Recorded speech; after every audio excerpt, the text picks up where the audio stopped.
আমার মুসলমান পৃথিবীর জমিনে আল্লাহর নবী পবিত্র জবান দ্বারা বললেন, সাহাবারা সব সমস্যার সমাধান মোকাবেলা আল্লাহর কোরআন দিয়ে করা যায়। সাহাবারা বলল, নবী গো, পৃথিবীতে যে কোনো সমস্যা আসলে সমাধান কোরআন দিয়ে করা যাবে? বলে হ্যাঁ। তাহলে আমাদের কাছে পৃথিবীতে যে সমস্যা দাঁড়িয়েছে এর মোকাবেলা করার জন্য কোরআন লাগবে কি লাগবে না? আর কোরআন যদি আপনার লাগে, কোরআন অনুযায়ী জীবন যাপন করা দরকার হবে, নচেত হবে না। কারণ আমার আল্লাহ পাক কোরআন অনুযায়ী চলতে বলেছে। আমার আল্লাহ পাক বলেছে, বান্দা বান্দিরা, আমি আল্লাহ পাক তোমাদের জন্য জানিয়ে দিয়েছি। আমি আল্লাহ পাক তোমাদেরকে বলেছি।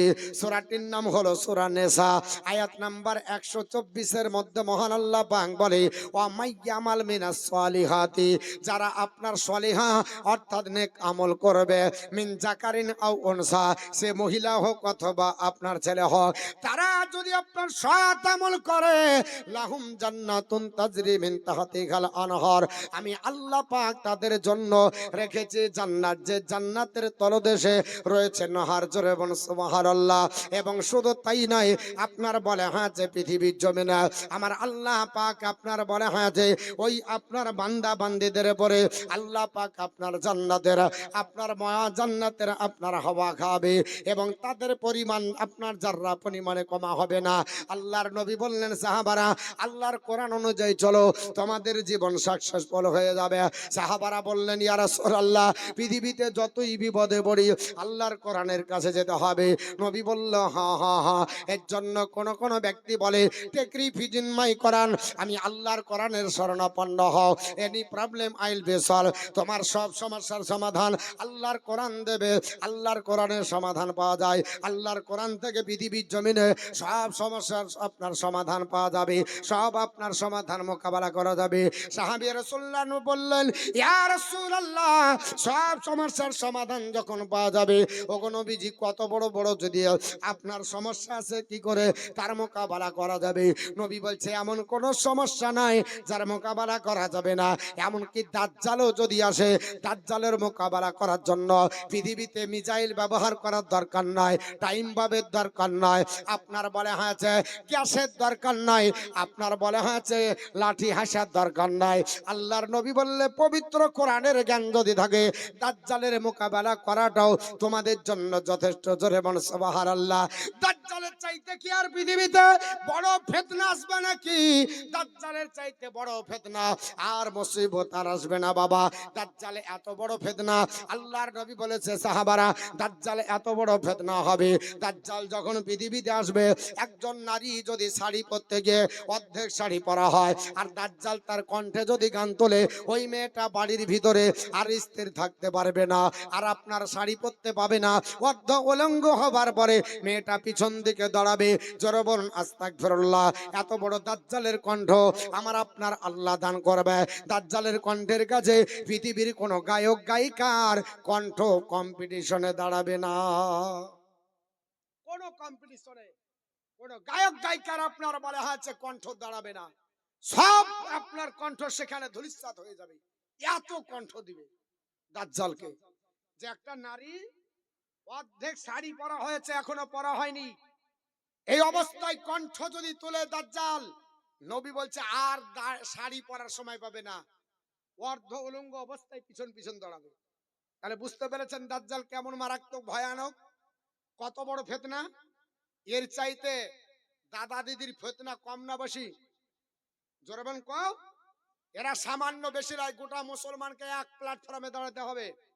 কোথায় দাঁড়াতে হবে? একটাই প্ল্যাটফর্মে দাঁড়িয়ে বলতে হবে, আমাদের ওয়াকফ বোর্ডের সম্পত্তি সরকারকে বাজেয়াপ্ত করতে দেব না, কারণ এটা হচ্ছে সংবিধান বিরোধী।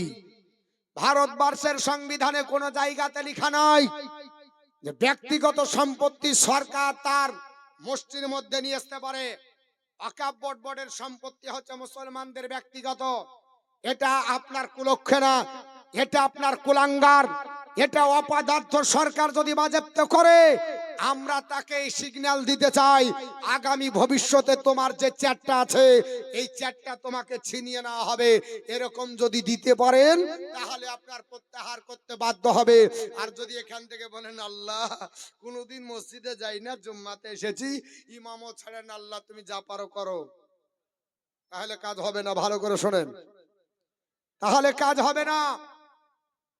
প্রয়োজন হলে রাস্তায় বের হতে হবে, রাস্তায় নামতে হবে। মুসলমান ভারতবর্ষের মাটিতে আপনারা জানেন আমাদের আপনার মুসলমানের কত অবদান। সামান্য লালবাগে যাবেন, গোটা লালবাগের ভিতরে নবাব স্টেটের সম্পত্তি সবই, কয়েকটা দলিলি সম্পত্তি পাওয়া যায়, সব হলো নবাব স্টেটের। আজ এটা মুসলমানের আপনার নবাব। পৃথিবীর জমিনে বেশি দূরে নাই, বহরমপুর যাবেন, কারবালা রোডে 1200 বিঘা সম্পত্তি আছে। কত বিঘা সম্পত্তি আছে? 1200 বিঘা সম্পত্তি মুসলমান ওয়াকফ বোর্ডের সম্পত্তি। সেখানে মুসলমানরা ভোগ করতে পায় না। চ্যাটার্জি, ব্যানার্জি, মুখার্জিরা চার দোকান আর আপনার গ্যারেজ করে তারা বসে আছে। অথচ যেটা মুসলমানদের ওয়াকফ বোর্ডের সম্পত্তি, 3000 টাকা ইমামকে ভাতা, 1500 টাকা মুয়াজ্জিনকে দিয়ে মাথা কিনে নিয়েছে। বলবে না, যদি বলো তো তোমাকে আগামীতে টিকিট দিব না। এই রকম কিছু অপদার্থ নেতাকে পাঠিয়েছেন, এরা বলতে পারে না। বাঘের বাচ্চা একটাই আছে, নাম হলো আপনার আসাদউদ্দিন ওয়াইসি। হায়দ্রাবাদের আপনার বলা হয়েছে এমপি পার্লামেন্টে, আপনার বলা হয়েছে বিলকে ছিঁড়তে পারে মায়ের দুধ খাওয়া সন্তান। আর এরা হচ্ছে সবাই তুলা দুধ খাওয়া, এরা হচ্ছে তুলা খাওয়া। এদের আপনার বলা হচ্ছে মায়ের প্রতি দরদ নাই। ওয়াকফ বোর্ডের সম্পত্তি মুসলমানদের ব্যক্তিগত, অথচ মুসলমানের সম্পত্তি কেড়ে নিচ্ছে। এতটা আপনার বলা হয়েছে এমপি আছে, মুখ খুলে কথা বলতে পারে না। এদের দরকার ছিল ওখানেই প্রত্যেকের হাতে আপনার বলা হচ্ছে বিল ছিঁড়ে ফেলা, যেমন আসাদউদ্দিন ওয়াইসি ছিঁড়েছে। বাঘের বাচ্চা সে দেখিয়ে দিয়েছে আমরাই তো খারাপ। আসাদউদ্দিন ওয়াইসি যখন আপনার বলা হচ্ছে কিছুদিন আগে কলকাতায় আসলো, আমাদের মতো দাড়িওয়ালা টুপিওয়ালারা বলছে মুসলমানের মধ্যে ভাগ করতে এসেছে। এরা মুসলমানের ভিতরে ভাগ করতে এসেছে বলেছেন না? মসজিদে দাঁড়িয়ে বলেছে যে মুসলমানের মধ্যে ভাগ করতে এসেছে। আপনি ভালো করে দেখিয়েন যে আপনার বলা হচ্ছে মুয়াজ্জিন আর আপনার ইমাম ভাতা দিয়ে কি হয়। ওয়াকফ বোর্ডের যা সম্পত্তি আছে প্রত্যেকটা ইমাম আর মুয়াজ্জিনকে 40,000 টাকা বেতন দিলেও ইমাম আর মুয়াজ্জিনের টাকা দেওয়ার পর ওয়াকফ বোর্ডের সম্পত্তি থেকে যাবে। গোটা আপনার বলা হচ্ছে কলকাতার মাটিতে 33টি এতিমখানা দখল করা হয়েছে, জানেন আপনারা? এখানে তো বসে থাকি আমরা জানি না কলকাতার মাটিতে কত ওয়াকফ বোর্ডের সম্পত্তি আছে। রাইটার্স বিল্ডিং এর ভাড়া কত জানেন? একটা পানের দোকান করলে 1000 টাকা ভাড়া লাগে। রাইটার্স বিল্ডিং এর ভাড়া হচ্ছে মাত্র 25 টাকা। আর আপনাকে দেখিয়ে বলছে 3000 টাকা ইমামকে দিচ্ছি। আমার মতো মৌলবি বলছে ফ্রিতে পাচ্ছি, ভালোই হয়েছে, খুব ভালো, অনেক দিচ্ছে। বলে আর কত দিবে? কি দিয়েছে? বলে ঘর দিচ্ছে। যে কত টাকা? 1,20,000 টাকা করে প্রত্যেক মানুষের বাড়িতে ঘর দিচ্ছে। 1,20,000 টাকা। ভালো কথা, 1,20,000 টাকা দিচ্ছে, না হলে আপনার ঘর হতো না। বালির দাম কত? বলে 10 সেফটি বালি নিলে অন্তত 50 প্লাস, তাহলে এক গাড়ি বালির দাম 50,000 টাকা। বালিটা তো প্রকৃতি আল্লাহর দেওয়া তৈরি সৃষ্টি, নদীর বালি। বালিটা 10,000 টাকা হওয়া ছিল দরকার, শুধু গাড়ি ভাড়া লাগবে। আপনার প্রাকৃতিক নিয়মে বালি নিয়ে চলবে। তোমার 1 লাখ টাকা দরকার নাই, আল্লাহর দেওয়া সম্পদ আমাকে তুলতে দাও। আল্লাহর দেওয়া সম্পদ আল্লাহর জমিন থেকে তুলতে দাও। তা তুলতে দেওয়াই না, করাত্ত করে ওখানে আপনার বলে আছে সিকিউরিটিরা গিয়ে দিয়ে আপনার কাছ থেকে 50,000 টাকা আগেই নিয়ে নিয়েছে। আপনার কাছ থেকে যে মাটি কাটছেন, ইটের দাম এখন 10,000 টাকা। চিন্তা করেছেন? 10,000 টাকা ইটের আপনার দাম হবে না কেন? আপনার জমিনের মাটি কাটতে গেলে আপনাকে অধিক কন্ট্রোল করতে হবে, থানা কন্ট্রোল করতে হবে, আপনাকে বিয়ালেরও কমপ্লিট করতে হবে। সব আপনার কমপ্লিট করে, কয়লা কমপ্লিট করে, সব কিছু করে এত টাকা হচ্ছে। আপনার ইটের দাম কত? পাথরের দাম কত? পাথর হচ্ছে প্রাকৃতিক নিয়মে তৈরি, যা খরচা হয় হাত নেবে, কিন্তু সেখানে বর্ডার আপনার বসে আছে, আপনাকে হাত দিতে হবে, তারপরে পাথর ভাঙতে পাবে। আপনার সম্পত্তির পাথর আপনি ভাঙতে পাবেন না। আগে টাকাটা নিয়ে নিয়েছে, দিয়ে দিচ্ছে। বুঝতে পেরেছেন? কারণ আপনার বিল কম হওয়া দরকার ছিল। দুটো জিনিস আপনার সবচাইতে এখন মারাত্মক। একটা হচ্ছে কারেন্ট আগামীতে আসছে, চিন্তা করেন না, রাত 12টায় উঠে রিচার্জ করতে হবে, না হলে ফ্যান ঘুরবে না, কত আরামের ঘুম হবে না। আসছে, কারেন্ট ছিল তারে, হলো কেবিলে, আগামীতে আসছে এমন একটা আপনাকে কারেন্টের কনজিউমার আপনাকে মিটার দিবে যেখানে রিচার্জ ছাড়া চলবে না। রাত্রি 12টার সময় মোবাইলের মতো বলবে আর হবে না, আউট গোয়িং কল বন্ধ। হচ্ছে না, হচ্ছে না। ইমার্জেন্সি এমন জায়গায় পড়ে আছেন, বলছে রিচার্জ শেষ, আর হবে না, 1 সেকেন্ড কথা বলতে পারবেন না, রিচার্জ শেষ। ঠিক তদ্রুপ ভাবে আগামীতে আসবে, কারেন্টে রিচার্জ করতে হবে। আপনি অবুলা মানুষ, জানেন না, রাত্রে ঘুমাচ্ছেন, 12টার সময় রিচার্জ শেষ, পাশেকার বাড়িতে কলিং বেল বাজাতে হবে, কি গো ভাই, আর বলেন না আমাদের বাড়িতে রিচার্জ শেষ হয়েছে, একটু রিচার্জ করো। খবর জানেন কত টাকা আপনার যাচ্ছে? সব দিকে যাচ্ছে, দেবে সাইকেল দিচ্ছে। আরে সাইকেল দিয়ে আমাদের লাভ হয়নি, সব ভাঙড়ি বাড়ার লাভ। আমাদের লাভ হয়নি। যত দোকান আছে সব ভাঙড়ি বাড়াদের দোকানে, সব সমস্ত ভাঙড়ির চাইতে সাইকেলের ভাঙড়ি বেশি পাওয়া যায়। এই দেখিয়ে আপনার বলা হচ্ছে মন কিনে নিচ্ছে, বলছে যে আপনার 1,500 টাকা তো ভাতা দেয়, আপনার লক্ষ্মী ভান্ডার 1,500 টাকা দিয়েছে, আর 60 আপনার বলা হচ্ছে এই 26,000 নিরীহ আপনার বলা হচ্ছে মানুষের মুখের হাত থেকে ভাত কেড়ে নিয়েছে। আপনার চাকরিজীবী আজকে একটা প্রাণ নাশ করেছে, জানেন, একটা মাস্টার 10 থেকে সুসাইড করেছে। এটা কাদের জন্য? আপনার আমার মতো একটা অপদার্থ নেতার জন্য ওই লোকটার জীবন চলে গেল। কারণ আপনি লিগ্যাল ভাবে করলেন না। কেন টাকা নিয়ে করলেন? তার জন্য তাদের সাফার কেন তাদেরকে করতে হচ্ছে। আগামী 14তে যারা টেট দিয়েছে, 60,000 টেটের প্রাইমারি ওপরে আপনার খবরদারি চলছে, 60,000ও যাবে, 60,000 যাবে। চিন্তা করছেন কোথায়?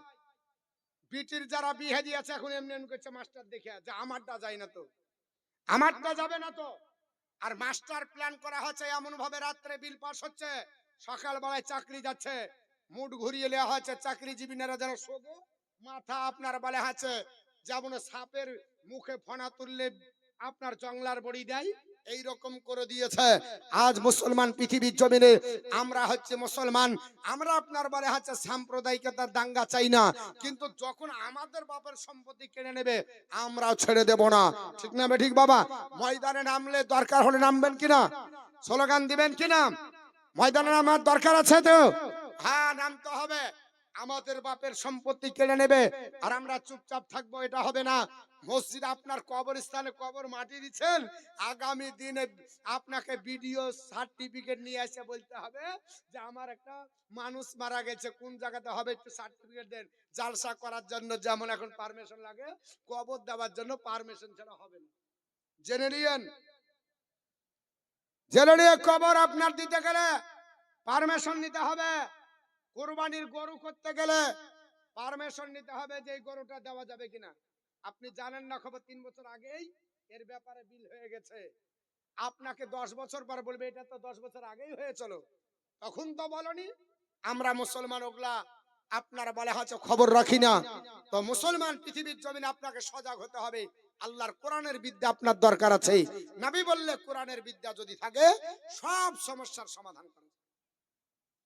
আল্লাহর নবী সাল্লাল্লাহু তাআলা আলাইহি ওয়াসাল্লাম সাহাবাদের বললেন, সাহাবারা, আল্লাহর কোরআন দিয়ে মোকাবেলা করা যায়, আল্লাহর কোরআন থাকলে সব সমস্যার সমাধান করা যাবে। হযরত আপনার বিশ্ববিখ্যাত সাহাবী না হচ্ছে আবু দারদা রাদিয়াল্লাহু তাআলা।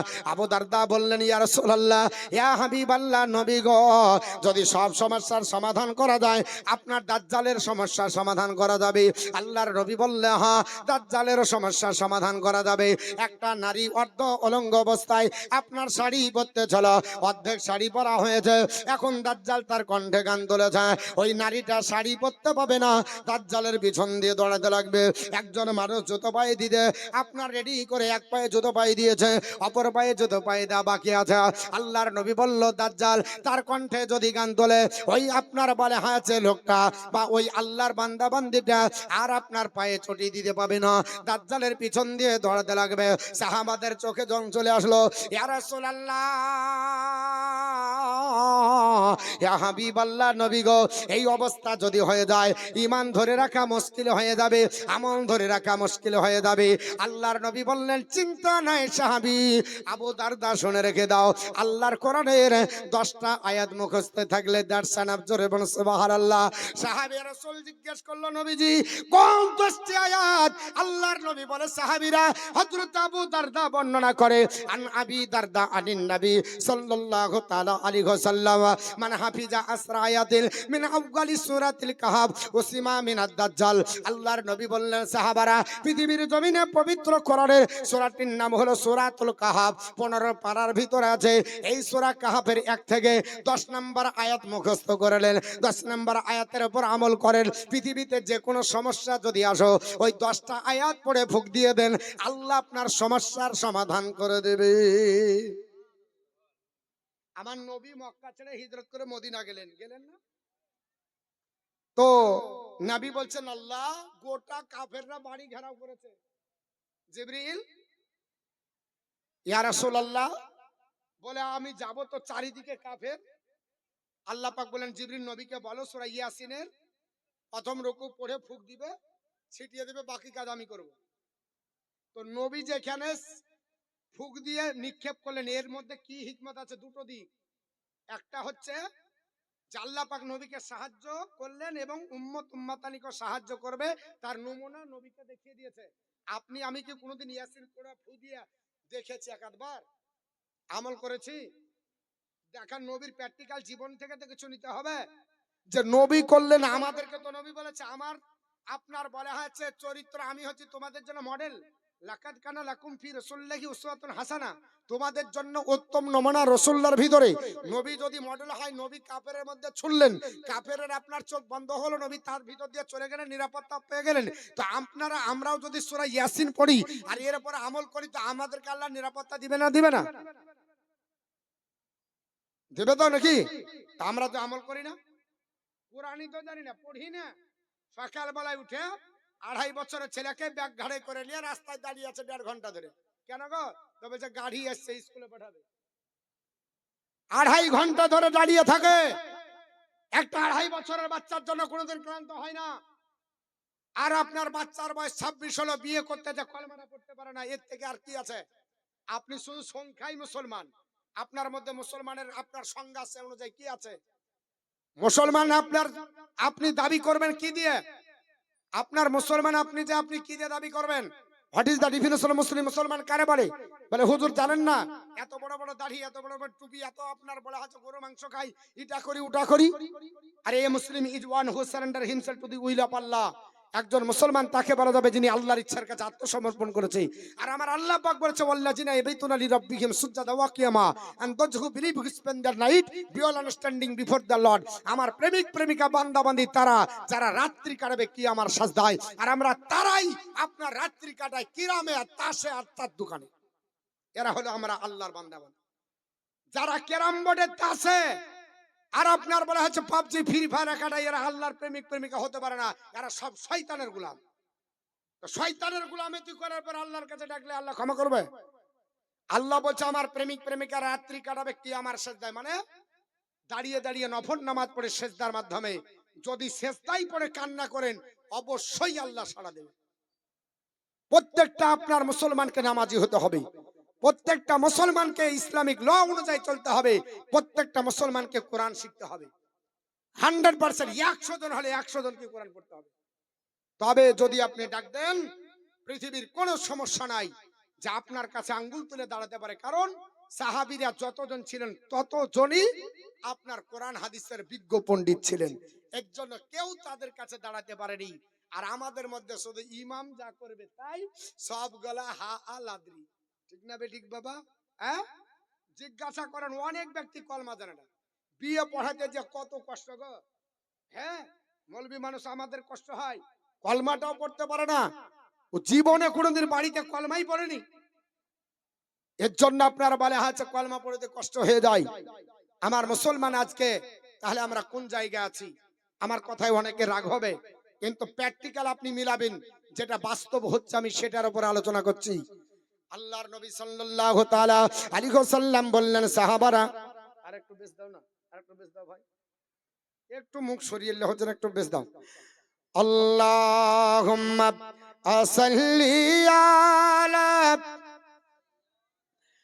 মাওলানা মুহাম্মাদ ওয়া আলা আলি সাইয়্যিদিনা মাওলানা মুহাম্মদ সাল্লাল্লাহু তাআলা আলাইহি ওয়াসাল্লাম। আল্লাহর নবী বললেন কোরআন পড়ো, বাড়িতে কোরআনের চর্চা করো। আল্লাহর নবী কোরআন পড়তে বলেছে। আল্লাহর নবীর এই বক্তৃতাটা সাহাবারা আপনার বেনে বাস্তব জীবনে কোরআন পড়েছেন বাবা। আল্লাহর নবী বলেছে কোরআন যদি পড়া হয় ওই বাড়িতে আল্লাহর ফারিস্তাদের দ্বারা হেফাজত থাকে। জোরে বলুন সুবহানাল্লাহ। আল্লাহর নূর ওই বাড়িতে ঝরে ঝরে পড়ে। আল্লাহর ফারিস্তা যদি যোগান দেয়, আল্লাহর ফারিস্তারা যদি আপনারা আল্লাহর নূর যদি ঝরে পড়ার চিন্তা আছে নাকি বাবা? হাদিস ওঠান মুসলিম শরীফ এবং বুখারীতে হাদিসটি আসে যে হযরত আবু সাঈদ খুদরি বর্ণনা করে, আল্লাহর নবীর সাহাবী হযরত আবু সাঈদ খুদরি তিনি বলেন আল্লাহর নবীর একজন সাহাবী হযরত আপনার ইবনে হুজাইর রাদিয়াল্লাহু তাআলা উনি আল্লাহর নবীর কাছে শুনলেন মসজিদে নববীতে। আল্লাহর নবী বললেন সাহাবারা, এ আমার সাহাবারা, রাত্রিতে তোমরা বাড়ি চলে যাও, আল্লাহর কোরআন না পড়ে তোমরা ঘুমাবে না। আল্লাহর কোরআন তোমরা পড়ে ঘুমাও। আল্লাহর কোরআন রাত্রি বেলাতে পড়বে, কারণ কোরআন পড়ে ঘুমালে আপনার সারা রাত্রি ইবাদত বলে গণ্য হয়। আমার নবী যেমন বলেছে বাবা, হযরতে আবু হুরায়রাকে ডাক দিয়ে আল্লাহর নবী একদিন বলেছিলেন, বুখারী শরীফের হাদিস, এ আবু হুরায়রা, আমি পৃথিবীর জমিনে অন্যের কাছে কোরআন আপনার শুনতে বেশি ভালোবাসি। কারণ হযরতে ইবনে মাসউদকে বর্ণনা, ইবনে মাসউদকে তিনি বলেছিলেন, এ ইবনে মাসউদ শুনে রেখে দাও, আমি রাসূলুল্লাহ বলছি, আমি তোমার কণ্ঠে বেশি কোরআন শুনবো। কেন? কারণ পড়ার চাইতে শোনাতে বেশি নাকি। জোরে বলুন সুবহানাল্লাহ। অপর জায়গাতে মুসলিম শরীফের হাদিস হযরতে আপনার বলা হয়েছে আবু মুসা আশারীর কণ্ঠে আমার নবী বেশি কোরআন শুনতেন। আবু মুসা আশারী বলল, নবী গো, আমার কণ্ঠে কেন শুনবেন কোরআন? আল্লাহর নবী বললেন, আবু মুসা আশারী, আল্লাহ আপনার বলা হয়েছে তোমাকে এত কণ্ঠ দান করেছে, তোমার কণ্ঠ শুনলে আমার হযরতে দাউদ পয়গম্বরের কথা স্মরণ হয়ে যায়। কারণ আল্লাহ পাক তোমাকে দাউদ নবীর কণ্ঠ দান করেছে। আল্লাহর নবী বললেন, আবু মুসা আশারী, তোমার কণ্ঠের জন্য কোরআন শুনে আজকে নবী আমার ডাক দিয়ে বলে, না না, কারো কণ্ঠে কোরআন শুনবো না, আজ আমার নিজের কণ্ঠে কোরআন শোনাবো। এ হযরতে আবু হুরায়রা, সাহাবাদের জানিয়ে দাও, আমি রাসূলুল্লাহ পৃথিবীর জমিনে আজ আমি কোরআনের 3 ভাগের 1 ভাগ নিজে তেলাওয়াত করে শোনাবো, অর্থাৎ 10 পারা শোনাবো। হযরতে আবু হুরায়রা আনন্দে উৎফুল্ল হয়ে সাহাবীদের কাছে বললেন, ও নবীর সাহাবারা, আল্লাহর নবীর কণ্ঠে কোরআন শুনবে, আল্লাহর নবীর কণ্ঠে কোরআন তোমরা শুনতে চলো। আল্লাহর নবী ডাক দিয়েছে। আল্লাহর নবীর সাহাবারা সেই দিন সবাই হাজির হয়ে গেলেন। হযরতে আবু হুরায়রা বর্ণনা করে, আল্লাহর নবী আসার পরে আপনার বলা হয়েছে বিশ্ব নবী কি করলেন বাবা? আপনার লম্বা হাদিস শুধু আপনার শ্রেষ্ঠকে আপনাদের জানিয়ে দিই। আল্লাহর নবী আসার পরে বললেন, কুল হুয়াল্লাহু আহাদ আল্লাহুস সামাদ লাম ইয়ালিদ ওয়া লাম ইউলাদ ওয়া লাম ইয়াকুল লাহু কুফুয়ান আহাদ। এই আপনার সূরাটা পড়ে আল্লাহর নবী চলে যাচ্ছেন। হযরত আবু হুরায়রা বললেন, ইয়া রাসূলুল্লাহ, ও আল্লাহর হাবিব, আপনি বললেন কোরআনের 3 ভাগের 1 ভাগ পড়ে শোনাবো, আপনি কুল হুয়াল্লাহ পড়ে চলে যান। আল্লাহর নবী বললেন, আবু হুরায়রা, আল্লাহ পাক সূরা ইখলাসকে কোরআনের 3 ভাগের 1 ভাগের মর্যাদা দান করেছে। জোরে বলুন সুবহানাল্লাহ। আল্লাহর কোন বান্দা বান্দি যদি এই কোরআনের 3 ভাগের 1 ভাগ পড়ার সব হাসিল করতে যায়, আপনার হাতে সময় নাই, কুল হুয়াল্লাহু আহাদ এই সূরাটা একবার পড়ে যদি ঘুমিয়ে যায়, 10 পারা পড়ার সব আল্লাহ তার আমলনামায় দিবে। যদি 3 বার পড়ে ঘুমিয়ে যায়, সারা রাত্রি ঘুম হবে, পূর্ণাঙ্গ একটা খতম তোলার সব আমার আল্লাহ তার আমলনামাতে দান করবে। জোরে বলুন। সাহাবারা বললেন, ইয়া রাসূলুল্লাহ, এর চাইতে যদি বেশি পড়া যায়? নবী বললেন, সাহাবারা, আল্লাহর কোন বান্দা যদি 10 বার পড়ে, আল্লাহ তার জন্য একটা জান্নাতের কামরা বরাদ্দ করবে। নবী বললেন, যদি 24 বার পড়ে, আল্লাহ তার জন্য 2টো জান্নাতের কামরা দিবে। হযরতে ওমর ফারুক আজম ডাক দিয়ে বলল, নবীজি, আমি প্রতিদিন রাত্রে 100 বার করে সূরা ইখলাস পড়ি। আল্লাহর নবী বললেন, ওমর, আল্লাহ তোমার আমলনামাতে 10টা জান্নাতের কামরা বরাদ্দ করবে। জোরে বলুন সুবহানাল্লাহ। আর আজকে মুসলমান কোরআন তেলাওয়াত করি না, কোরআন পড়ার সময় নয়, হাতে যদি সময় একটু পাওয়া যায় পাবজি খেলে টাইম কাটায়, হাতে যদি একটু সময় পাওয়া যায় দুদান তাস খেলেলে, হাতে যদি একটু সময় পায় দুদান লড্ডু খেলেলে, হাতে যদি একটু সময় পায় চার দোনা আর চার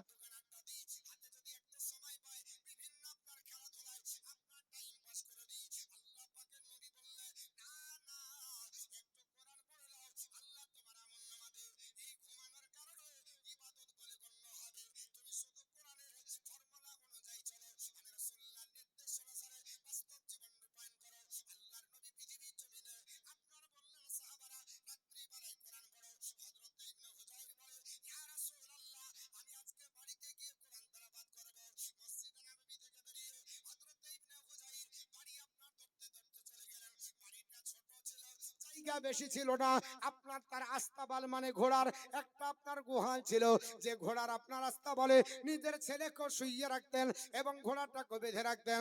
আপনার রাত্রি হয়ে যায়, এশার নামাজের পরে আল্লাহর নবীর সাহাবী ইবনে হুজাইর আসার পরে কোরআন খুলে আপনার স্টাডি শুরু করেছে।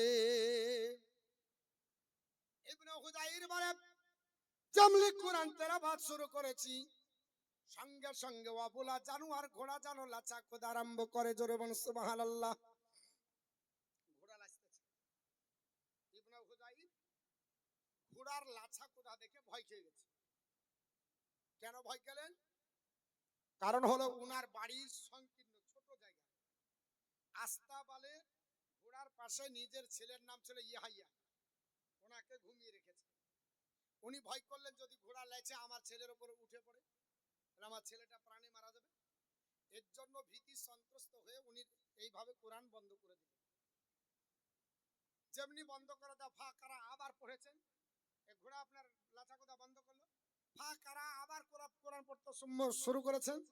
সুম্মা জালাত আপনার বলা হচ্ছে আবার দেখা যায় ঘোড়া লাচছে, সুম্মা জালাত ওখানে আবার ঘোড়া লাচতে শুরু করেছে। উনি বললেন এতক্ষণ ঘোড়া বন্ধ থাকলো, আবার কোরআন যাহা পড়ছিল তার মানে কি? আবার উনি বন্ধ করে দিলেন। আবার গভীর রাত্রি হয়েছে, গভীর রাত্রিতে আবার কোরআন তেলাওয়াত শুরু করেছেন। আবার দেখা যায় আপনার ঘোড়াটা আবার যেন লাচাকুদা আরম্ভ করলো। ইবনে হুজাইল বলল না না না, এইভাবে আর আপনার কোরআন পড়া যাবে না। কোরআন বন্ধ করে আস্তাবলে এসে দেখে ওই আস্তাবলটা যেন এইরকম লাইটের মতো ঝকঝক করে, জোরে বলুন সুবহানাল্লাহ। গোটা আস্তাবলে আলোয় নূরে নূরা কিন্নুরান্বিত, আশ্চর্য ব্যাপার হয়ে গেল। আলো কোথা থেকে যেমনি উপরে তাকিয়ে দেখেছে মেঘমালা যেন ছাদের উপরে নেমে এসেছে, জোরে বলুন সুবহানাল্লাহ। মেঘমালা ছেয়ে নেমে এসেছে, আর এইরকম টুনি বাল্বের মতো লাইট, হ্যালোজেনের মতো লাইট বাবা আপনার লাইট গুলো আপনার জ্বলতেছে, আর জ্বলে আপনার গোটা আস্তাবলটা নূরে নূরান্বিত। দেখে আপনার আত্মহারা হয়ে হযরতে ইবনে হুজাইর বলে আমি দেখতে দেখতে দেখতে দেখতে দেখতে সারা রাত আমার পার হয়ে গেল। মসজিদে নববীতে আপনার আজান হলো, ফজরের আজান হয়, আসসালাতু খায়রুম মিনান নাওম, ঘুম হইতে নামাজ উত্তম। আজানটা হয়ে গেল, সঙ্গে সঙ্গে আমি ওযু করে আপনার নামাজের জন্য রেডি হতে লাগলাম। আসার পরে আস্তাবলে আবার দেখি মেঘমালা আস্তে আস্তে উপরে উঠতে লাগলো। ব্যাপারটা কি, মেঘমালা কোথায় যায়? আস্তে আস্তে আসমানে উঠে গেল, মেঘমালা হারিয়ে গেল, হ্যালোজেনের আলো হারিয়ে গেল। আমি অবাক হয়ে এই চিন্তা ভাবনা নিয়ে আমি মসজিদে নববীতে গেলাম, আল্লাহর নবীর পিছনে ইক্তেদা করলাম। নবী আমার 2 রাকাত ফজরের নামাজ সমাপ্ত করার পরে নবী আমার আপনার ঘরে বসে কোরআনের তেলাওয়াত শোনাতেন বাবা, কোরআন পড়া শেখাতেন, নবী হাদিস কোরআন শোনাতেন। আল্লাহর নবী আপনার শোনাতেন কেন? আল্লাহ কোরআনে বলেছে ইন্নাল কোরআনা ফজরি কালামা শুহুদা, নিশ্চয় ফজরের কোরআন যারা আপনার তেলাওয়াত করবে, ফজরের পরে যারা কোরআন পড়বে, ওই কোরআন কিয়ামতের দিন আল্লাহর দরবারে তাদের জন্য সাক্ষী হবে, জোরে বলুন সুবহানাল্লাহ। সাক্ষী হয়ে দাঁড়িয়ে যাবে, আল্লাহ পাককে বলবে ও আল্লাহ তোমার এই বান্দা বান্দীরা আপনার কোরআন আমি কে তেলাওয়াত করেছে, আল্লাহ স্টাডি করেছে, এই বান্দা বান্দীদের যখন জাহান্নামে যাবে আমি আল্লাহর কোরআন আমি আল্লাহ তোমার কাছে দরখাস্ত করছি এদেরকে জাহান্নামে যেতে দেব না। যেমন আমার নবী বলেছে সাহাবারা যদি পিছু না পড়তে পারো, সম্ভব যদি না হয়, সূরা বাকারার লাস্টে 2টা আয়াত আছে, এই 2টো আয়াত মুখস্থ করো। সাহাবারা বললেন নবী গো এই 2টি আয়াত মুখস্থ করলে কি হবে? আল্লাহর নবী বললেন সাহাবারা সাহাবারা সূরা বাকারার লাস্টে দুটো আয়াত মুখস্থ করে যদি আমল করতে পারো, কিয়ামতের দিন যেই দিন ভয়াবহ দিন হবে, আপনার পরে হয়েছে হাজার হাজার মানুষের সম্মুখে তোমরা দাঁড়াবে, যেই দিন মাথার উপরে সূর্য আসবে, প্রচন্ড রোদের কারণে মগজগুলো টকবাক করে পড়বে, যেই দিনটা আপনার মগজগুলো নাক আর কানের ছিদ্র দিয়ে বয়ে বয়ে পড়বে, নিজের জিহ্বা রেখে হাসরের মাটিতে স্পর্শ করবে, আপনার পুরো তামা হয়ে যাবে মাটি। যেই দিন নিজের পাশিনাতে হাবুডুবু করবে, বাপের কাছে দাঁড়ালে বাপ তোমাকে আপনার জায়গা দেবে না, মায়ের কাছে দাঁড়ালে মা আঁচল দিয়ে ঢেকে নেবে না, বিবির কাছে দাঁড়ালে বিবি তোমাকে আদর করবে না, বেটার কাছে দাঁড়ালে বেটা তোমাকে আপনার পরিচয় দেবে না। সবাই যেই দিন পর হয়ে যাবে, সেই দিন গাছ থাকবে না, সেই দিন আপনার কোনো ঘর থাকবে না, সেই দিন কোনো ছায়া থাকবে না। কিন্তু আপনার বলে হয়েছে সূরা বাকারার দুটো লাস্টের আয়াত যদি তোমার আমল থাকে, মুখস্থ থাকে, আল্লাহ পাকের নবী বলছে ওই সূর্যের কাছে একটা আপনার মেঘের ঝাঁক, আপনার মেঘের আপনার বলা হয়েছে মতো আপনার এসে দাঁড়িয়ে যাবে, তোমাকে ছায়া করবে, অথবা আপনার একটা সামিয়ানার মতো দাঁড়িয়ে যাবে, তোমার উপরে ছায়া হবে, অথবা তোমার উপরে পাখির ঝাঁক ওই সূর্যকে গার্ড করে দাঁড়িয়ে যাবে। এখান থেকে প্রায় প্রশ্ন করা হবে, যখন বলা হবে কে তোমরা, আল্লাহ জবান খুলে দেবে, ওই মেঘমালা বা ওই পাখির ঝাঁক বা আপনার বলা হয়েছে ওই আপনার বলা হয়েছে সামিয়ানার জবান খুলে যাবে, ডাক দিয়ে বলবে আমরা পবিত্র কোরআনের সূরা বাকারার লাস্টের দুটো আয়াত আমার মহল কেন মা আজে না রে, আল্লাহর যে কে রা তারে সদায় ভোল থাকে, তারে সদায় ভোল থাকে, সে তো ভোল না মরে, আল্লাহর যে কে রে আমার মহল কেন মা আজ না রে, আল্লাহর যে কে রা সব সময় করে নেহার, সেই তো তোলা দেছে আহার, পশু পাখি জীবি জানোয়ার দিচ্ছে আহার সবারে, আল্লাহর জিকির আমার মহল কেন মা না রে, আল্লাহর জিকির আর যার দয়াতে দিবারাতি চন্দ্র সরে যহ দিয়েছে, জহতি বাতাসে বহে পাতি পাতি, মেঘেতে বৃষ্টি ঝরে, আল্লাহর জিকির আমার মহল কেন মা না রে, আল্লাহর জিকির কে কবে জন মাহবে বলে, আগে আহার পাঠিয়ে দিলা, হেন দয়া মায়া আল্লাহকে ভোলে, দিন কাটালি বিভোরে, আল্লাহর জিকিরে আল্লাহুম্মা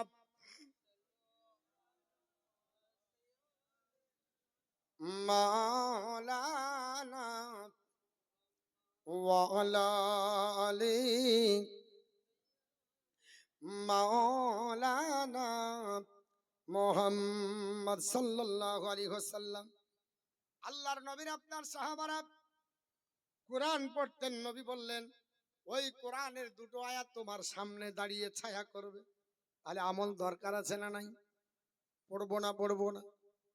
পাথর যদি ভাঙতে বলেন মুসলমান, পাথর ভেঙে গুঁড়া করে আপনার কোনটা আপনার বলে হয়েছে, আপনার বলে হয়েছে 8-4, কোনটা হাফ ইঞ্চি কোনটা 1 ইঞ্চি সব বানাতে পারে, কিন্তু কোরআনের দুটো আয়াত মুখস্থ করতে পারে না, ঠিক না বেটি? জিজ্ঞাসা করেন কত বছর থেকে নামাজ পড়ছেন চাচা, বলছে প্রায় 30 বছর হলো। চাচা আত্মা হ্যাঁ তো বলেন, বলে ওটাই হয়নি। দোয়া কুনুত বলে কুল হু আল্লাহ দিয়ে চালিয়ে নি। 60 বছর হয়ে গেল 30 বছরের নামাজি, কিন্তু এখন পর্যন্ত দোয়া কুনুত হয়নি। এরকম নামাজি আছে না নাই? আপনি জিন্দেগি পড়ে ধরে যদি নামাজ পড়েন, পৃথিবীর যদি আকাশের আপনার তাল গাছ সমান যদি মূর্তি নিয়ে আসেন, আর যদি ফতোয়া দিতে বলেন যে আমার বয়স হলো 60 বছর, 30 বছর হলো নামাজ ধরা, তবে দুয়া কোন জানি না নামাজ হবে কিনা, তো আপনার ফতোয়া দিবে তোমার একদিনেরও নামাজ কবুল হয়নি, একদিন নামাজ কবুল হবে না। দোয়া কোনো যদি না হয়, তাহলে বেতরের নামাজ কোনোদিন কবুল হয়নি। আত্মাহিয়াত যদি না হয়, জীবনের 5 ওয়াক্ত নামাজ কোনোদিন হয়নি। কারণ আত্মাহিয়াত পড়া হলো ওয়াজিব, দোয়ায়ে কুনুত বেতরের জন্য ওয়াজিব। তাহলে বলেন পৃথিবীর জমিনে সব কিছু করতে পারলেন, এখনো নামাজ পড়া শিখতে পারলাম না, সূরা ফাতিহা ঠিক করে পড়তে পারলাম না। আপনি বলে হয়েছে পৃথিবীতে সূরা ফাতিহা পড়বেন, বাবা পৃথিবীতে সূরা ফাতিহার এতটা আল্লাহ পাক আপনার মর্যাদা দান করেছে। আল্লামা ইবনে কাসির রহমাতুল্লাহ আলাইহি তাফসীর ইবনে কাসিরের মধ্যে বলছেন, এই আল্লাহ পাক তাফসীর ইবনে কাসিরের মধ্যে আল্লামা ইবনে কাসির বলছেন সূরা ফাতিহাকে আল্লাহ এত মর্যাদা দান করেছে, এই সূরাটাকে আল্লাহ দুবার নাজিল করেছে, জোরে বলেন সুবহানাল্লাহ। এত মর্যাদাপূর্ণ সূরা, আমরা তো মনে করি আলহামদুলিল্লাহ সূরা, না সূরা ফাতিহা এমন একটা বরকতের সূরা বাবা, যদি পৃথিবীর জমিনে কেউ পড়ে, আল্লামা ইবনে কাসির রহমাতুল্লাহ বলছে যে তার জীবনে 2000 যদি অসুখ আসে, 2000 অসুখের মোকাবেলা করার জন্য আল্লাহর সূরা ফাতিহা এই 7 আয়াতের সূরাটা তার জন্য যথেষ্ট, জোরে বলেন সুবহানাল্লাহ। আল্লাহ এত কিছু কোরআনের ভিতরে দান করেছে বুঝতে পারে না, মুসলমানদের খবর নাই। সূরা ইয়াসিন আপনার পড়বেন, আল্লাহর নবী আপনার শিক্ষা দিচ্ছেন, আমার সাহাবারা কোরআন পড়ো, আমার সাহাবারা কোরআন তেলাওয়াত করো, সূরা ইয়াসিন পড়তে থাকো। আল্লাহর নবী বলেছে আপনার পৃথিবীর জমিনে আল্লাহর বান্দা বান্দিরা কোরআন পড়বে, যদি অসুস্থ হয়ে যান সূরা আপনার ইয়াসিন পড়ুন, যদি মৃত্যু মুখে পতিত হন ইয়াসিন সূরাটা পড়েন। আল্লাহর নবী বলেছে ইয়াকরা ইয়াসিন আলা মাউতাকুম, এ আমার সাহাবারা তোমাদের মধ্যে মৃত্যু যদি বরণ করে, মৃত্যু মুখে পতিত হয়ে যায়, ওই মানুষের কাছে সূরা ইয়াসিনটা পড়তে থাকো। ইয়াসিন পড়ো পড়ো। সাহাবারা বললেন নবী গো ইয়াসিন সূরা পড়লে কি হবে? আল্লাহর নবী বললেন সাহাবারা ইয়াসিন সূরা এমন ফজিলতপূর্ণ সূরা, আল্লাহর বান্দা বান্দী এর উপর আমল করবে, এই সূরাটা পড়বে যদি আল্লাহর বান্দারা একবার সূরা ইয়াসিন পড়ে, আমি রাসূলুল্লাহ বলছি তার আমলনামাতে আল্লাহ 10টা কোরআনের খতম তোলার সাবধান করবে। একবার পড়লে 10 খতমের সব পাওয়া যায়। আর মুসলমানের বাড়িতে আপনার কোরআন আপনার বলা হয়েছে পড়ার লোক পাওয়া যায় না, কোরআন স্টাডি করার লোক পাওয়া যায় না, আল্লাহর নবীর হাদিসের উপর ফলো হলো না। আজ মুসলমান নবীর সাহাবারা বিশ্ব নবীর কাছে কোরআনের শিক্ষা নিচ্ছেন, আল্লাহর কোরআন পড়তেছে। আপনার কখন আমরা কোরআন পড়ি? হ্যাঁ পড়ি পড়ি, শুধু রমজান মাসে একটু জোর দিয়ে পড়ি, তাও এমন করে পড়ি কোরআনে হাত পা ভেঙে দেয়। একবারে আপনার সারা বছর ধরে কোনোদিন পড়েনি, রমজান মাসে কোরআন পড়তে পারবে? আমি বলছি না, নবী বলছে তার কোরআন পড়া ঠিক হবে না। বলে কেন হবে না? আল্লাহর নবী বলছে সাহাবারা, মুসলিম শরীফের হাদিস, আল্লাহর নবী পবিত্র জবান দ্বারা বললেন সাহাবারা প্রত্যেক দিন কোরআন পড়ো, প্রত্যেক দিন কোরআন পড়ো, এবং রাতে দিনে দুবার করে কোরআন পড়ো। ইকরাউ কোরআন, ইকরাউ কোরআন, আপনার বলা হচ্ছে কোরআন পড়ো বিল্লাইলি ওয়ান নাহারি, রাতে এবং আপনার দিনে, সকাল সন্ধ্যা কোরআন পড়ো। ইয়া রাসূলুল্লাহ কেন পড়বো? আল্লাহর নবী বললেন সাহাবারা আপনার ইন্নামা মাসালাল কোরআনি ইন্নামা মাসালু সাহিবুল কোরআন, আল্লাহর নবী বললেন সাহাবারা কোরআনের যারা হাফিজ হবে, কোরআন যারা মুখস্থ করবে, কোরআন যারা পড়বে, এদের উদাহরণ হলো কা মাসালিল ইবিলিল মুআল্লাকাত, বেঁধে রাখা উটের মতো। নবী বললেন কোরআন পড়া, কোরআন মুখস্থ করা, কোরআন স্টাডি করা, এদের উদাহরণ হলো বেঁধে রাখা উটের মতো। বেঁধে রাখা উট কেমন? নবী বলছে সাহাবারা বেঁধে রাখা উটের মতো, এদের উদাহরণ হলো ইন আহাদা আলাইহা, যদি একে ভালো করে শক্ত করে বেঁধে রাখে তা আমসাকাহা, ধরে রাখতে পারবে। মরুভূমিতে উট নিয়ে গেছে, যদি একে ভালো করে বেঁধে রাখে তাহলে উটটা ধরে রাখতে পারবে। আর যদি এটা না হয় ওয়া ইন আতলাকাহা জাহাবা, তার যদি ছেড়ে দেয়, ঢিল দেয়, তাহলে চলে যাবে, আর ধরতে পারবে না। ঠিক তদ্রূপ ভাবে হচ্ছে কোরআন, যদি কোরআনকে শক্তভাবে প্রতিদিন পড়ে তাহলে ধরে রাখতে পারবে, না হলে কোরআন বেরিয়ে গেলে আর ঢুকানো সম্ভব হবে না। মানে কোরআনকে ধরে রাখতে পারবে না। বেঁধে রাখা উটের মতো কোরআন। যদি উটকে ভালো করে মরুভূমিতে না বেঁধে রাখো, মরুভূমিতে উট চলে গেলে ধরতে পারবে না, ঠিক তোমার মেমোরি থেকে কোরআন যদি বেরিয়ে যায় আর তুমি ধরে রাখতে পারবে না। এর জন্য দেখবেন অধিকাংশ হাফেজ জাহেল। কেন? ও মুখস্থ করে নিয়েছে মাদ্রাসার জীবনে, এবার আসার পরে আরো পড়ে না, ও শেষ করে দিয়েছে, ওর আপনার অন্তর থেকে বেরিয়ে গেছে, আর ঢুকাতে পারছে না। ও তো পড়ে না প্রতিদিন। নবী বলছে প্রত্যেকদিন পড়ো, সকাল সন্ধ্যা পড়ো। আর আপনি 1 বছর আগে রোজাতে পড়েছেন আর এই রোজাই ধরলেন, আপনি রাখতে পারবেন? মুখস্থ থাকবে? পড়ার আপনার গতি থাকবে? সম্ভব ধরে রাখা? কোরআন আপ তো সহজ জিনিস নয়, সাধনা করতে হবে, কোরআন নিয়ে স্টাডি করতে হবে, সবসময় পড়তে হবে। যদি না রাখেন ধরে রাখতে পারবেন না। আপনারা বলেন যে হুজুর আপনারা এত আয়াত মুখস্থ করে রাখেন কি করে? অত সহজ নয়, প্রত্যেকদিন পড়তে হয়। ঘুম হারাম হয়ে যাবে। আপনি কেসা কাহিনী বলে দিতে পারবেন ইদিক উদিক করে মাফহুমটা ঠিক থাকলে, কিন্তু আয়াত বুঝতে পারবেন না, হাদিস বলতে পারবেন না, ক্ষমতা নাই। ওকে যদি বলেন যে আয়াতটা বলো তো, কোরআনের হাদিসটা বলো তো, আপনার একটা কোরআনের আয়াত বলো একটা হাদিস বলো, বলতে পারবে না। কেন? ওটা সব সময় পড়তে হয়, সব সময় বলতে হয়। কিন্তু ঘটনাটা হয়তো আপনাকে বলে দিবে, ঘটনা আলাদা, কোরআন আলাদা, হাদিস আলাদা। এগুলাকে সব সময় পড়তে হয়, রাস্তায় পড়তে হয়, বাড়িতে ঘুমানোর সময়। আপনার বুকের উপরে আপনার অন্য কিছু না নিয়ে যদি মোবাইলও নেন, অন্তত পিডিএফ এ ডাউনলোড করে কোরআনটা দেখেন, মেমোরিতে রাখেন, তাহলে আপনার মেমোরিতে সেভ হয়ে থাকবে। সব জিনিসের একটা ব্যাপার আছে। ইলিম হচ্ছে আপনার ওই রকম যেমন ধারদার যন্ত্র। একটা হেসাকে যদি প্রতিদিন ধান না দেন, যতই ভালো কোম্পানির হেসালেন, পরবর্তীতে আর হবে না, চলবে না, বাদ হয়ে যাবে। আপনার ব্রেন ওই রকমই, ব্রেনকে প্রতিদিন ধার দিতে হয়, পড়তে হবে, স্টাডি করতে হবে। আজ মুসলমানের ঘরে কোরআন নাই। রমজান মাসে শুধু কোরআন পড়ে কখনো আপনার ভালো করে আপনি কোরআন পড়তে পারবেন না। প্রতিদিন পড়বেন, না হলে ওই রকম হবে আলহামদুলিল্লাহ, মানে ওই চাই চাবাতে হবে, একটা অক্ষর নিয়ে দিন মান করলেই হাঁটবে, যতক্ষণ ওটা শেষ না করবে ও ছাড়বি না শ্বাস। কিন্তু ওরকম তো না, কোরআন পড়তে হবে সুন্দর করে। আপনার বলা আছে, কোরআনকে বলা আছে ওয়ারাতিলাল কোরআন, তার তিলা, তার তিলের সঙ্গে কোরআন পড়ো, সুন্দর করে পড়ো। জাইকুদুন আসওয়া আপনার বলা আছে, হ্যাঁ, জাইকুদুন কোরআনু আমি ভুলে গেলাম তো। কোরআনকে আপনি আওয়াজে সুন্দর করো, মুজাইয়িন করো, এটা আমার স্মরণ থেকে হারিয়ে গেল। তো বলা হচ্ছে সুন্দর করে পড়তে হয়,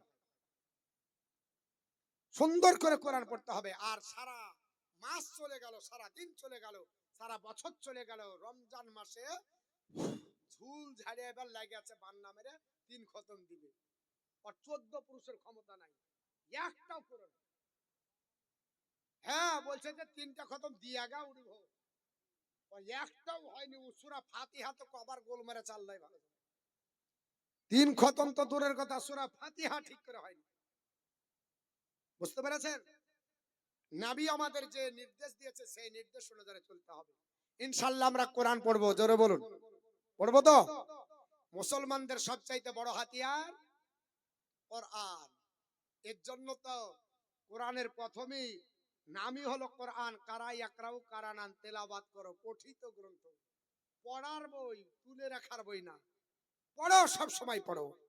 আল্লাহ পাক যখন প্রথম ওহী নাযিল করানের জিবরিলের মাধ্যমে নবীকে ইকরা বিসমি রাব্বিকাল্লাযী খালাক, ইকরা দিয়ে বলে পড়ো নবী পড়ো, কারণ পড়তে বলা হয়েছে আগে, সব আগে এই আয়াত নাযিল হলো। কেন? পড়ার উপর জোর দেওয়া হয়েছে। আর আজকে মুসলমানের ঘরে জন্ম নিয়ে কোরআন শিখতে পারলাম না। হ্যাঁ, কয়েকটা বিটি ছেলে কাজ নাই, এরাই মক্তবে ঘুরঘুর করে, তাও যদি যাহাই তাই করে আম্মা পাড়াটা ঠিক করে যদি মোটামুটি কোরআন ধরে তো খতম তোলার লেগে বিঘার তুলে দেয়। হ্যাঁ হুজুর আমার খতম না হলে ও আগিয়ে গেল, আর হচ্ছে না তাও জোরা জোরি পড়বে, দিয়ে কোনোটাই হয় না। হ্যাঁ, কোনোটাই হয় না। সুন্দর করে কোরআন পড়তে হবে। দরুদ শরীফ পড়ুন, আল্লাহ হুম্মা সাল্লি আলা মাওলানা মোহাম্মদ ওয়া আলা আলে সাইয়্যিদিনা মাওলানা মোহাম্মদ সাল্লাল্লাহু আলা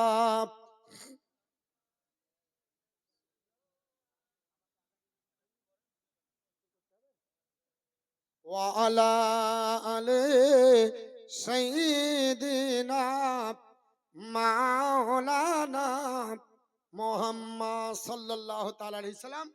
তো বাপ, কোরআন সম্পর্কেই আলোচনা হবে এবং হাদিস নিয়েই আলোচনা করব।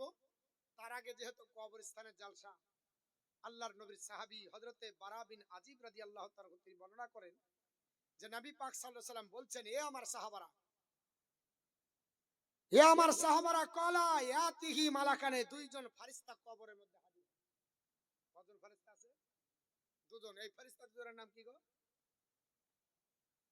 হ্যাঁ, কিরামান আর কাতেবিন। মানে আপনি যা করেছেন ওখানে লিখবে, লড়াই করবেন কিনা। এই দেখেন, বুঝতে পেরেছেন আমাদের অবস্থা কি?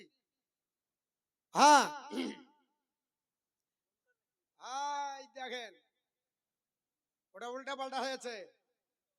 উল্টা পাল্টা হয়েছে, কিসের জন্য হয়েছে বুঝতে পেরেছেন? আল্লাহ রাসূল সাল্লাল্লাহু আলাইহি সাল্লাম বলছে দুইজন ফেরেশতা আসবে। ইয়াতিহি মালাকানে, মালাক মানে 1 বছর, মালাকানে 2 বছর। দুইজন তাসনিয়া সেগা, দুজন ফেরেশতা হবে। ফাইজলিসানিহি, তাকে উঠাবে। কাকে? মুর্দাকে। তাকে উঠাবে।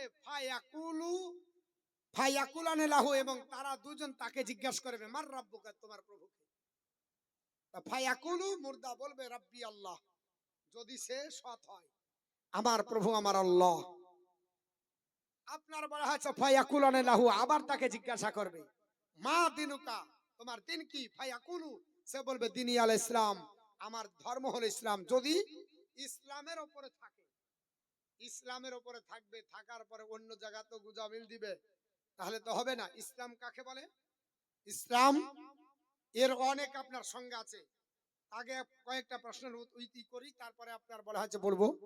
তবে বলা হচ্ছে যে নবী বলছে দিনী, আপনার সে বলবে যে যদি নেককার হয়, দিনী আল ইসলাম বলবে, আমার দিন ইসলাম।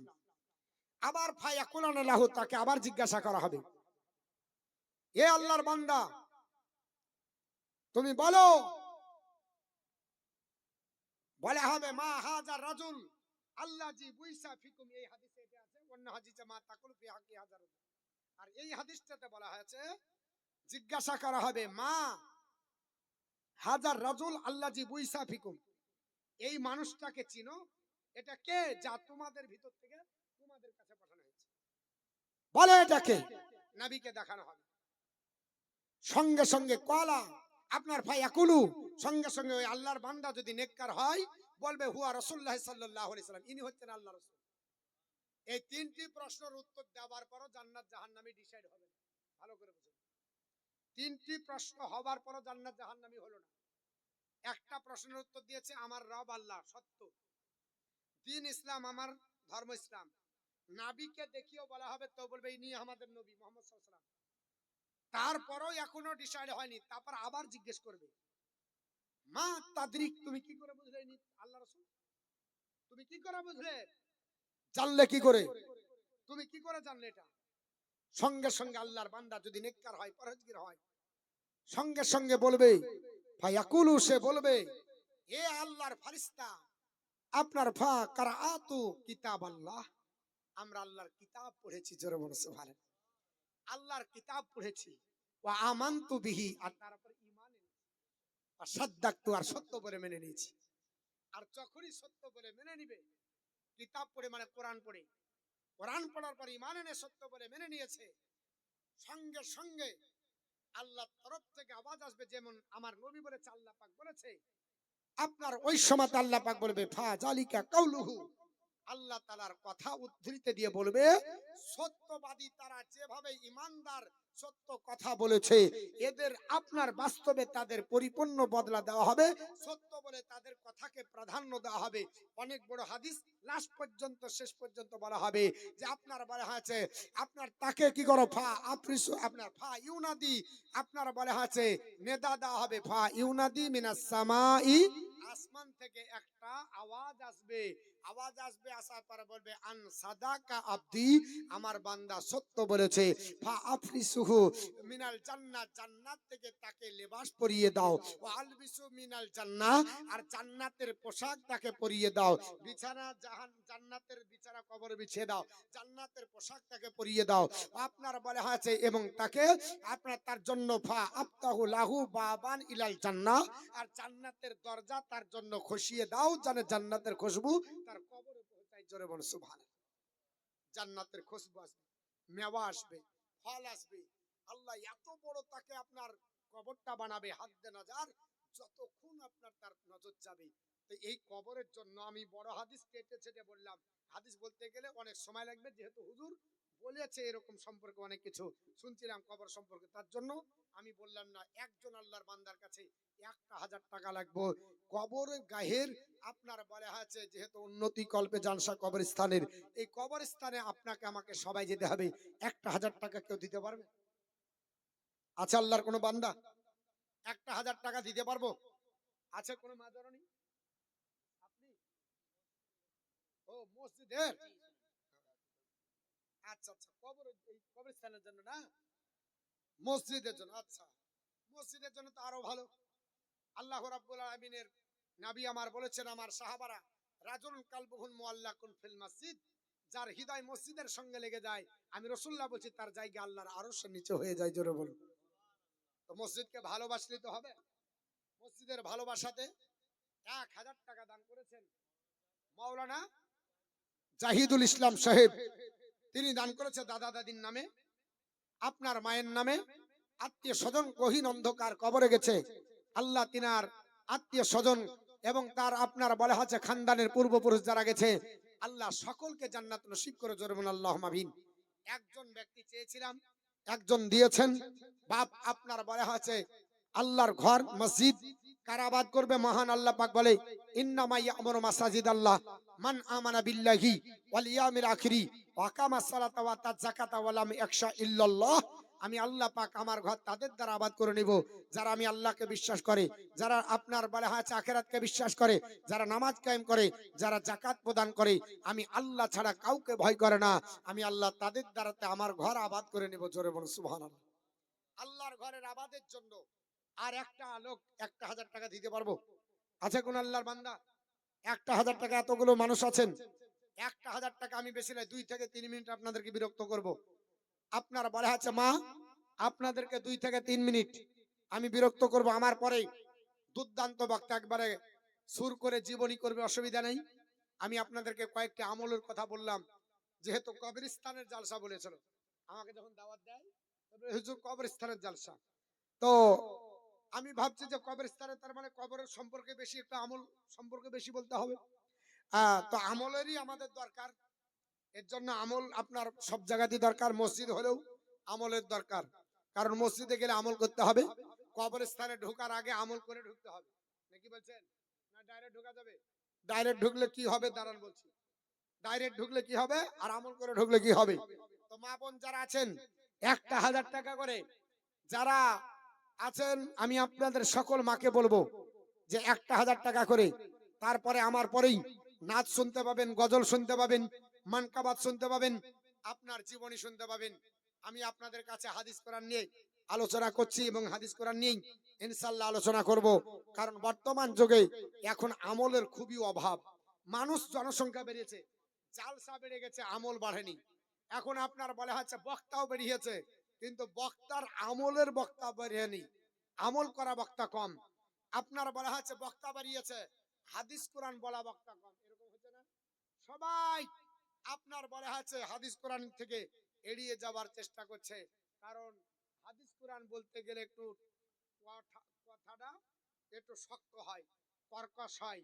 এর জন্য আপনার গজল নাথ বললে মানুষ ভালো লাগে, মনোরঞ্জন হয়, এর জন্য আপনার আমারও জালসা করতে সুবিধা হয়। কিন্তু বাপ আমাদেরকেও চলে যেতে হবে কবরে, কিয়ামতের দিনে আল্লাহ পাক বলবে তোকে যে পাঠাইছিলাম, নামাজ তো পড়েছিস, যা করেছিস করেছিস, এক আধটা নামাজি বানাতে পেরেছিস? হ্যাঁ, কি নাম? মারজুম, মারজুম 1100 টাকা আল্লাহ দান করে, আল্লাহ এই তোমার মসজিদে দান করেছে, দান কবুল করে জোরমান আল্লাহ আমিন। আরেকজন 100 টাকা। তা আল্লাহ যদি বলে একটা নামাজি বানাতে পেরেছিস, আর উত্তর দিতে যদি বলি যে আল্লাহ বছরে তো 365 দিন, কিন্তু আমার তো চাহিদা ভালোই ছিল, 200 টাকা করে জালসা করেছি, তো দিনে যদি একটাও না হয়, অন্তত বছরেও যদি একটা করি, তো আজ আপনার 2012 থেকে রানিং হয়েছি, 25 চলছে, তাহলে 13টা নামাজি বানাতে পারতাম নাকি বলছেন? তো 13টা যদি হয় তাহলে কতটা হলো? আর যদি 30 বছর জালসা যদি করতে পারি, তো 30টা হলি তো অন্তত পক্ষে 30টার ভিতরে একটা জান্নাতি হলি তো আমার পেয়ার হাপা কি বলছেন? অন্তত পক্ষে একটা তো বছরে নামাজি বানাতে। আর যদি সারা জীবন না আপনার বলা হচ্ছে জালসা করে নামাজি যদি না বানাতে পারি, ও জালসা করে কিছুই লাভ হবে না। হ্যাঁ, লাভ হবে কি, ব্যাংক ব্যালেন্স হবে, পকেটটা গরম হবে, যাবো হাসবো আর বলবে যে আজকে নাজরানা ভালোই হয়েছে, এটা একটু হবে। কিন্তু বাপ, ভবিষ্যৎ অন্ধকার। কবরে আপনার বলা আছে যে হিসাব দেওয়া মুশকিল হবে। আলিম হন, আলিম হন, হাফেজ হন, কারি হন, কবর আপনাকে জিজ্ঞেস করবে না তুই কত বড় বক্তা ছিলি, কি নিয়ে এসেছিস ওটা। কবরে যদি আপনার বলা আছে উত্তর দিতে না পারেন, আপনি কতই বড় জালসা করে, কত বড় জালসা করেছেন, কত বড় পপুলার বক্তা ছিলেন, ওসব কিছু আপনার কাজে আসবে না, আমল যদি খারাপ হয়ে যায়। বাপ আমার, এর জন্য কবরের আপনার বলা আছে যাবার আগে কবরের আপনার চিন্তা ভাবনা করতে হবে। নবী আমার বলেছে হ্যাঁ, জিকরি কাসরাতি, কাসরাতি জিকরিল মাউতি ওয়া তিলাওয়াতিল কোরআন, বেশি বেশি করে মৃত্যু স্মরণ করো আর কোরআনের বেশি বেশি করে তেলাওয়াত করো। জোরে বলো সুবহানাল্লাহ। তো আপনার একজন হয়েছে, দুজন হয়েছে, মা আপনাদের ভিতরে নাই, একজন মা 1000 টাকা, আমার ভাই যান বাপ যান 1000 টাকা করে দিতে পারবো না, বেশি লাই, হুজুরের হাতে দিয়েছেন অনেক, 500 টাকা আর 500 টাকা দেন না ভাই, পরে দিয়ে দেবেন। কি নাম? মিন্টু। হ্যাঁ, মিন্টু শেখ। 1000 টাকা, 500 নগদ, 500 বাকি। আল্লাহ দান কবুল করে জোরবান আল্লাহ আমিন। তার আত্মীয় স্বজনের গহীন অন্ধকার কবরে আল্লাহ দূর করেন জোরবান আল্লাহ আমিন। 3জন হলে আর 2টা দেন, তাহলে 5 পাঞ্জাতন রসিলাই 5 জন হবে। হাত তুলে একটু মোনাজাত করব। কিন্তু মা বোনটা একটা তো বহিনী করলো না। হ্যাঁ, ওদের লক্ষ্মী ভান্ডারের কথা বলেছি, তার লেগে নাকি? হ্যাঁ, কোনো মানাই? হ্যাঁ, ও 2000 হবে, তাহলে ওদের পকেটটা আরো গরম। ওই 2000ই তো সব গেল, 26,000 কে নিয়ে নিয়েছে 2000-ই। হ্যাঁ, তো যাই হোক বাপ, মাত্র আপনার বলা আছে 1000 টাকা করে, 5টা মা, আপনাদের ভিতরে আর 2টো লাগবে, 3টে হয়েছে, আর 2টা, 5 পাঞ্জাতন রসিলাই, মাত্র দুজন ব্যক্তির কাছে আপনার 1000 টাকা করে। এমন কিছু বেশি চাহিনি। মসজিদের জালসা, মসজিদে যাবেন, নামাজ পড়বেন, মসজিদ দেখাও ইবাদত, মসজিদের কথা চিন্তা ভাবনা করা ইবাদত। মসজিদ খুব পবিত্র জায়গা, এই মসজিদে দান করলে ইনশাআল্লাহ এই দানের বদলা আপনি পাবেন। আল্লাহ রাব্বুল আলামিন বলেছেন পবিত্র কোরআনে, ইন্নাল্লাহ আস্তারা মিনাল মুমিনিনা আনফুসাহুম ওয়া আমওয়ালাহুম বিআন্না লাহুমুল জান্নাহ, আমি ঈমানদারদের জান আর মালকে কিনে নিয়েছি জান্নাতের বিনিময়ে। জোরে বলুন সুবহানাল্লাহ। আপনি যদি আর আমি যদি ঈমানদার হই, তাহলে আমাদের জান আর মাল আমরা আল্লাহর কাছে বিক্রি করে দিয়েছি। কার কাছে বিক্রি করেছি? আল্লাহর কাছে। আল্লাহ বলছে যে ইন্নাল্লাহ আস্তারা মিনাল মুমিনিনা আনফুসাহুম ওয়া আমওয়ালাহুম বিআন্না লাহুমুল জান্নাহ, আমি ঈমানদারদের জান আর মালকে কিনে নিয়েছি, কিসের বিনিময়ে? জান্নাতের বিনিময়ে। তাহলে আমরা ঈমানদার যদি হই, আল্লাহ রাস্তায় জান্নাত দেব। যদি আমরা আপনার বলা হয়েছে ঈমানদার হই, আল্লাহ রাস্তাতে জান্নাত দিতে পারলে আমরা অর্থ দিব, টাকা দিব। ঠিক না ঠিক বাবা? টাকা দেওয়ার মতো